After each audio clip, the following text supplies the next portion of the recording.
How's it going, guys? What are you working on? Trying to find a spot for the computer. Hold the car up. Yeah. Trying to fit the Holly computer? Yeah. We always done it behind the blower, behind the AC unit back there. Hopefully that corner, that floorboard open. This one's anywhere you see resting, we can rest it on it. We got a wire brush.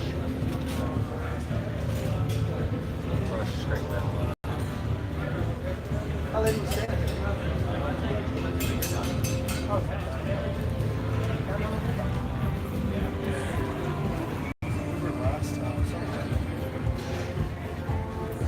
All right, well, let's start to do a day 3. It's day 3, isn't it? Yeah. Yeah, day 3. What day of the week is it? I don't know that either. Monday, day 3 recap. We got a lot done today. Bolted the motor and transmission together. Of course, we put the torque converter in between them and tightened the torque converter bolts to the flex plate. Got all the old suspension out, so as you look, there's nothing there. We got the front runner on the front of the Lingenfelter LS3. Jeff's got a whole bunch of wiring started, so we switched over from the bulkhead old school fuse block, sealed that off with a plate, and are using a grommet style system, which gives us a lot more flexibility about what wires go where, instead of being stuck running wires through the original fuse panel. So really like that design there. Fuse block has standoffs that make it to where there's a small gap between the back of the fuse panel and the firewall, in case you're wondering. Rear suspension's out of the car also, as you can see, and it's gone now, but on the floor was the original rear, which had a lot of mold on it, that said, had a piece of tape on it that said free. Well, that's now gone, so presumably somebody came and got themselves a free 10-bolt rear, which is cool. We've enriched someone's life today with a original Camaro 10-bolt. In its place, you see here just a beautiful Curry Enterprises Ford 9-inch complete axle assembly that has Miller-built floater conversion on the ends. Really cool setup. And if you're wondering why there's brake shoes on this thing, no, this is not a drum brake rear. That is part of the Barrett brakes kit, and that is actually the emergency brake assembly that presses against the inside of the rotor hat. Fabricated Ford 9-inch housing, picking plates there, some serious wheel studs there, heavy duty axles there, and this is one of Curry's new crate rear end kits. So this deal has our Ride Tech 4-link brackets already welded onto it, so that you can have a true 100% bolt-on installation without even having to deal with welding the brackets onto the axle, as you can see. And then of course it's got an aluminium, which is the British way of saying aluminum, pinion assembly with a steel yoke, of course. And this rear is ready to go. I mean, it probably already even has fluid in it. So this will be going in tomorrow along with all the suspensions. Tomorrow's a big day. Got to make sure you tune in and follow along tomorrow. Here's some more wiring from the inside. You can see that running straight through to that grommet. And there's some wiring going to the back. There's Jeff. Jeff's doing all the wiring. Hi, Jeff. Hey guys, we're wiring up the 70 Camaro. We've got all the tail wiring back here. We're getting ready for the enable wire, and then we're also going to put one of my circuit bosses, which is an add-on circuit. Basically, you can add on 3 different circuits to the back here and use that to run pump relays for the servicing and all that kind of stuff. It didn't even occur to me you don't need to mount that next to the fuse panel at all. You can put that anywhere you want. Not at all. We can put it wherever we want. And then there's what? Just a main power lead running between the main fuse panel and that? That's right. Oh, right on. All it does is turn the relay on, and then we're mounting the battery in the trunk. So we'll pull the power right directly to it. We'll have a nice solid 12 volts, and everything will work. Brilliant. We're not the first people putting fuse panels in 2 different places on a car, right? No, it's not our first rodeo. Yeah. By any stretch. And likewise, there's been OEs like Mercedes-Benz. They do that. They put fuse panels all over the place. Cool. That's great. What's this stuff? I like it. This is power braid. This is actually what I put around all the loom, or all the wiring in the car, so you can see where it protects the wires. Because this gets tucked down here in the quarter panel. So instead of rubbing a hole in your wire and shorting out, it actually prevents that from happening, and it looks good. So Is it easy to use? I hate using loom. it actually is. It's a split loom, so it's not like you'll convoluted stuff. This actually rolled around It itself. looks a lot softer too. It is, and it's at a little bit higher temperature. So That's cool. It melts about 375 degrees. That's great. All right, cool. Thanks, Jeff. We'll talk more tomorrow. All right, guys.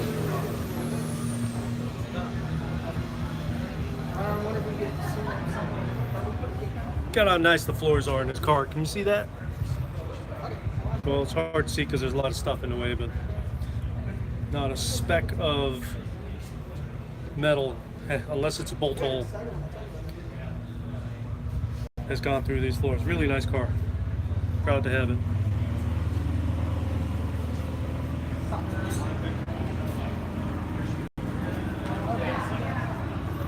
Front suspension, once again, completely out of the car. Lingenfelter LS3. Hooker motor mounts. We use the original clamshell style frame side mounts. Mike Ballard went ahead and bent the brake lines for the front. I think we've done the back. I'm not sure. Probably can't get under there for you. You can see your one-wire alternator lead right there. Oil pan, plenty of clearance between the oil pan and the cross member. Who else let you get right down in there like RideTech? So yeah, big day tomorrow. We will start working on the suspension, although it's kind of fun seeing this thing all apart with no wheels and no nothing underneath. So we're taking this 48-hour build, and so the people have something to see every day. We're spreading it out over 8 days. The first 2 days were really light. It was almost like warm up or practice, making sure we have everything we need. And then we hit it hard today, and we'll continue to do so the whole week. Still have a lot of work to do. Looks like a done car, but it's not even close. You can see some of the AC plumbing. It's right there in the kick panel. So basically, it's completely out of view. And there's this beautiful billet plate that will be used to cover the hole where the original heater core used to be.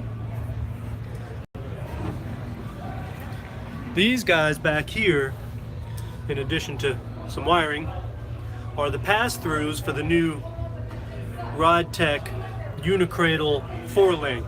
So there's this big girdle that goes in the backside of this and just clamps itself to the rear bulkhead to accept the forward mounting points of the upper links. Got that? Forward mounting points of the upper links. And then those booties are there to seal the upper links completely from the weather. And we're using our new R-joints, so there'll be no noise coming through those spots. One detail that I really like that I noticed today is Vintage Air now makes their own alternators. So there's a Vintage Air logo embossed right on that alternator. That's pretty cool. And it's subtle too. It's down and out of the way. And of course, there's an Edelbrock logo on the water pump. Vintage Air doesn't make this water pump. They are sourcing it from them, from Edelbrock. And they use this really nice, tight, small AC compressor. What else can I show you? There's a Power Master XS Series mini starter. I'll get out of the light's way, that we bought from Summit. And hooker motor mount I talked about earlier, never mind that. The fuel injection, those are Holley EFI fuel rails and injectors, and of course that whole harness is from Holley.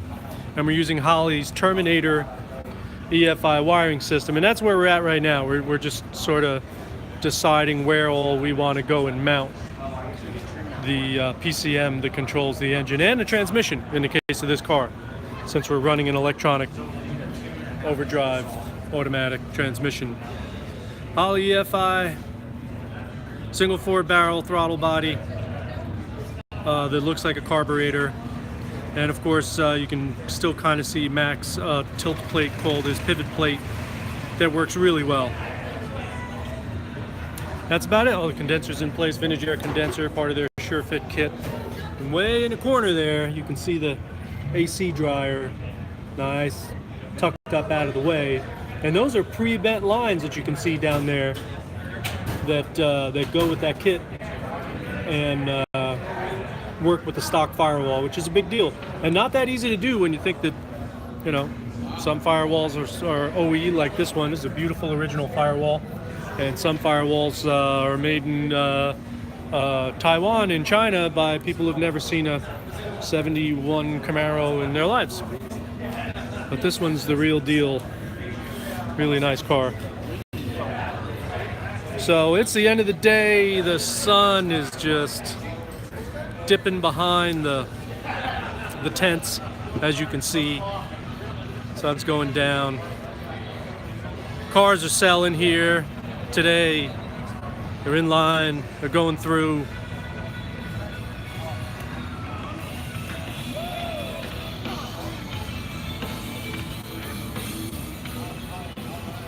There's some beautiful mountains in the background. And that's it. We're going to sign off for today, and we will hit it again tomorrow morning. Thanks for watching.